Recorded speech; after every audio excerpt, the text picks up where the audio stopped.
Tell me what happened. No comment. Your version is? Paycheck's trouble started here at the North High Lounge. Talking to some guy, and he told him, said, I don't like your actions, you know. Country music is famous for blue-collar ballads and heartbreak anthems, but behind the twang lurk some jaw-dropping criminal tales. Tonight, we count down 20 of the darkest moments ever to shake Nashville and beyond. Let's start with the worst of the worst. Number 1, Spade Cooley and the murder of his wife, Ella Mae, 1961. Spade Cooley was once crowned the king of Western swing, packing dance halls across the West Coast. Off stage, however, his temper boiled. By 1961, it exploded into horror. In their Bakersfield home, Cooley beat, stomped, and strangled his estranged wife, Ella Mae, while their teenage daughter hid and watched in terror. The trial was the longest in Kern County history. Jurors heard medical examiners describe crushed ribs and a shattered skull. Cooley, who'd tried an insanity plea, was convicted of first-degree murder and sentenced to life. Western swing radio play dried up overnight. Promoters purged his name from marquees. Cooley served 8 years, earned parole for good behavior, then died of a heart attack in 1969, minutes after performing a prison benefit concert on day release.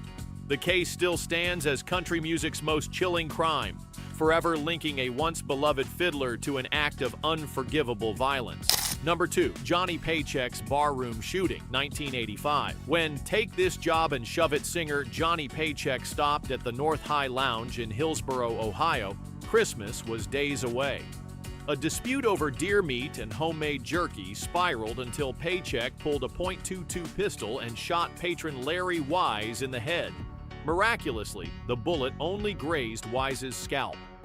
Paycheck claimed self-defense, but a jury saw aggravated assault. He drew 7 to 9 years, ultimately serving 22 months before a governor's pardon. While locked up, he kicked booze, earned a GED, and wrote songs about cell block blues. Fans debated whether his outlaw persona was now too real. After release, he toured smaller venues, his voice rough but stage banter humbled. The shooting cemented Paycheck in tabloids and, paradoxically, in outlaw folklore. Proof that hard-living lyrics sometimes spill into real life with deadly stakes. Number 3, Merle Haggard's burglary spree in San Quentin stint, 1957. Before he ever sang Mama Tried, young Merle Haggard was trying every shortcut in Bakersfield. Petty theft escalated to a botched tavern robbery on Christmas Eve, 1957.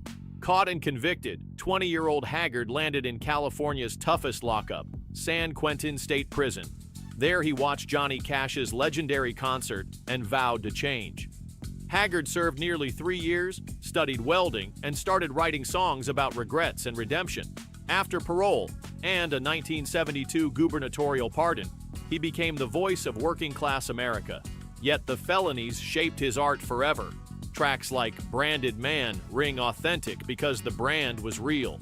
His turnaround became country's favorite comeback tale, proving that prison bars can forge platinum careers. Number 4, David Allan Coe's years of armed robbery and lockups. David Allan Coe wore the outlaw label long before it was marketable.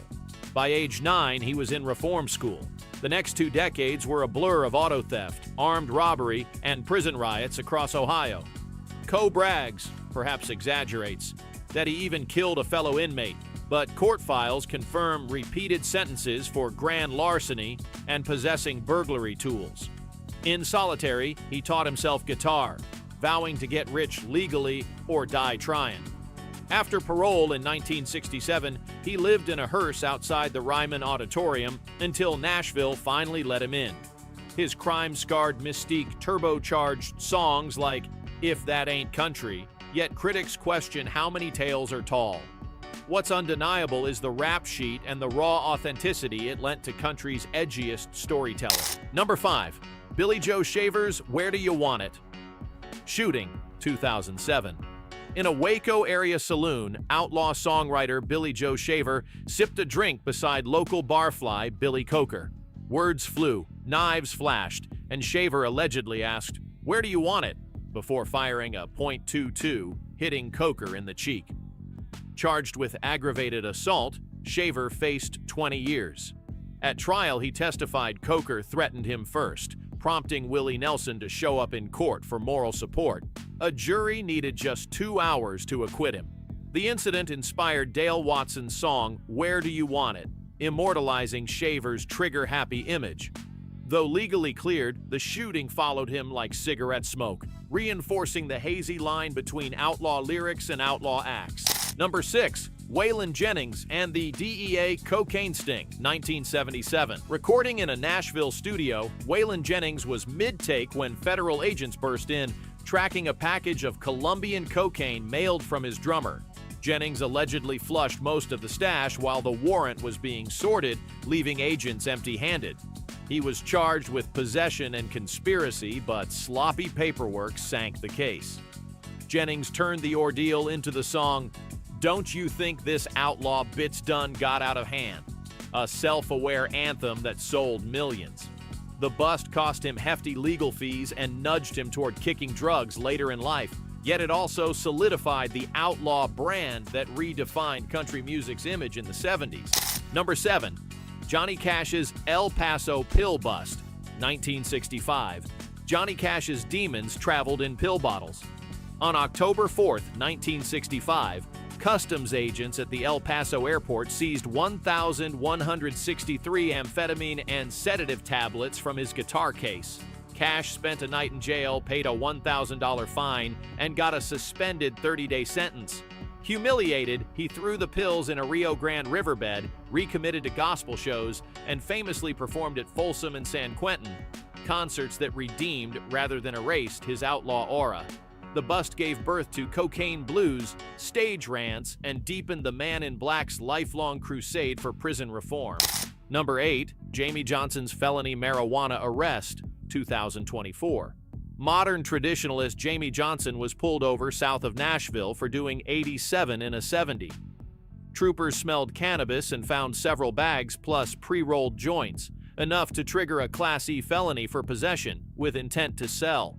He bonded out but faces court later this year. Fans argue Tennessee's harsh weed laws clash with a plant many states now tax. Regardless, Johnson's straight-shooting ballads suddenly carry extra weight.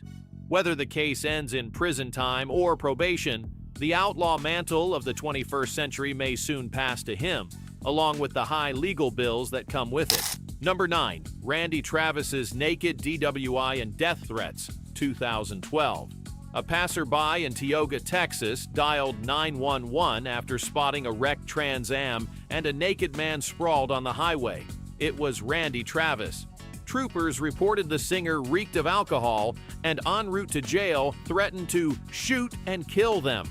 Charged with DWI and felony retaliation, Travis received probation, fines, and a mandatory alcohol program. Mugshot bruises and dashcam footage exploded online, staining the clean-cut image of the forever and ever Amen star. Months later, he suffered a devastating stroke. Today, Travis speaks with difficulty but attends industry events, living proof of how fame, liquor, and a single night can reroute a legendary career. Number 10. Glen Campbell's Hit and Run, Extreme DUI, and Jailhouse Serenade, 2003. At 67, Glen Campbell crashed his BMW into another car near his Phoenix home and drove off. Arrested for extreme DUI, with a blood alcohol level nearly triple the limit, he kneed a sergeant while demanding to see the police chief. Campbell spent 10 nights in jail, leading fellow inmates in an a cappella Rhinestone Cowboy. He later served 75 hours community service and released a gospel album titled Testimony. The arrest tarnished his wholesome TV host legacy, but also opened discussions about alcoholism and early Alzheimer's, a disease that would later claim his memory, yet could not erase his shimmering guitar licks from country history. Number 11. Willie Nelson's 6-ounce pot bust at the border, 2010. Few were shocked when border agents in Sierra Blanca, Texas, opened Willie Nelson's tour bus door and smelled marijuana. They found 6 ounces, triggering felony thresholds, but a sympathetic county attorney reduced charges to misdemeanor paraphernalia. Nelson paid a fine, joked about starting a teapot party, and doubled down on legalization activism. The bust became a late career badge of honor, reinforcing Willie as America's most lovable outlaw and spotlighting the uneven patchwork of marijuana laws that persist today. Number 12.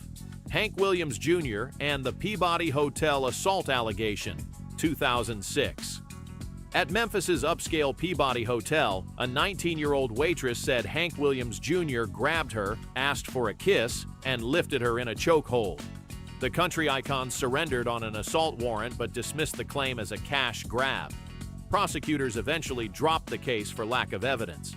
Still, tabloid headlines echoed rowdy friends cliches and cost him endorsement deals. It serves as a cautionary reminder. Even unproven accusations can leave permanent fingerprints on a public image shaped over decades. Number 13. Ty Herndon's indecent exposure and meth bust, 1995. On a summer morning in Fort Worth's Gateway Park, undercover cops arrested Ty Herndon for exposing himself and possessing methamphetamine, just 90 minutes before he was to sing for a police convention. The indecent exposure charge was dropped when Herndon pled guilty to drug possession, entered rehab, and served probation. Surprisingly, radio spins of what mattered most climbed during the scandal. Years later, Herndon became one of the first major male country artists to come out as gay, crediting the 1995 bust for forcing personal honesty. What began as humiliation evolved into redemption and activism. Number 14. Mindy McCready's prescription fraud and spiral of violations. At 28, Mindy McCready forged a prescription for OxyContin, earning 3 years probation and a heavy fine. Instead of moving on, she piled up violations, DUI allegations, fights with her mother, and probation lapses that landed her in jail for nearly a year. Tabloids relished every mugshot, overshadowing her early hits like "Guys Do It All the Time." McCready's legal troubles multiplied alongside battles with addiction and domestic abuse. Though she tried comebacks, the weight proved too much. In 2013, she died by suicide. Her case is a tragic study in how a single bad decision, untreated addiction, and public shaming can snowball into catastrophe. Number 15. Sam Hunt's DUIs and interlock violation.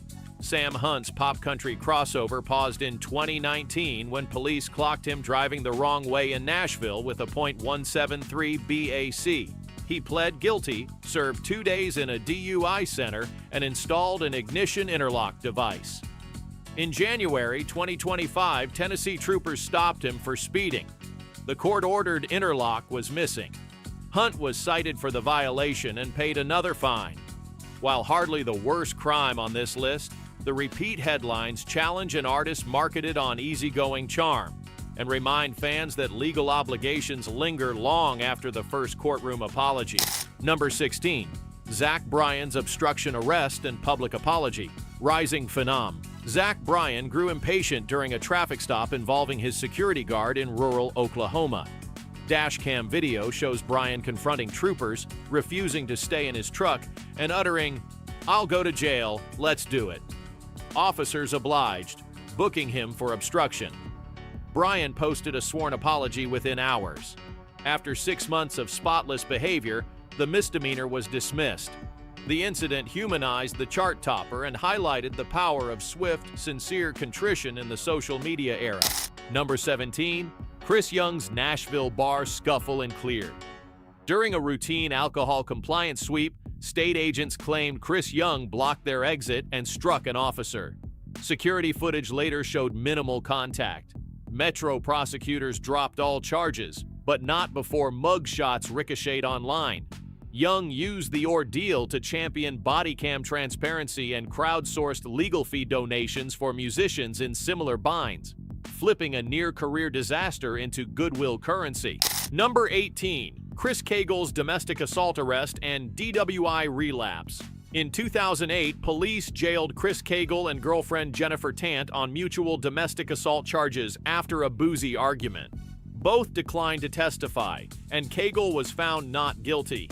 5 years later, Texas troopers arrested him for DWI after he ran a red light. Though no one was hurt, back-to-back headlines dampened radio support. Cagle stepped away from touring, citing family priorities and sobriety. His story underscores how repeated low-level offenses can compound into a stalled career. Number 19, Lynn Anderson's DUIs and shoplifting saga. Rose Garden legend Lynn Anderson battled alcohol late in life. Arrested for DUI in 2004, she followed up in 2005 by shoplifting a Harry Potter DVD in Taos, then punching an officer. Further DUIs came in 2006 and 2014, the last involving a minor crash in Nashville. Courts ordered rehab, fines, and suspended licenses. Anderson apologized repeatedly, but the incidents clouded her legacy until her death in 2015, prompting discussions about addiction among aging entertainers. Number 20, Darius Rucker's psilocybin and THC possession case. A routine traffic stop in Franklin, Tennessee uncovered unstamped gray-purple pills later confirmed as psilocybin plus a THC vape pen. Police initially let Darius Rucker drive away, but an arrest warrant followed lab results. In February 2024, he surrendered, faced misdemeanor charges, and eventually took an 11-month probation deal with expungement upon completion. Rucker called the episode embarrassing, yet minor compared to harder narcotics cases, using it to advocate for consistent drug laws. Still, the mugshot reminded fans that even the friendliest voices can run afoul of strict Tennessee statutes. From Spade Cooley's lethal rage to Darius Rucker's psychedelic pills, these 20 cases reveal a raw truth. Country stars are as flawed as the characters in their songs. Some crimes birthed redemption anthems, others ended careers or lives. Each story warns that fame offers microphones, not immunity, yet the genre endures, perhaps because heartache, regret, and the fight for second chances lie at its very core. If you found this countdown eye-opening, hit like, subscribe, and ring the bell so you never miss more deep-cut country history.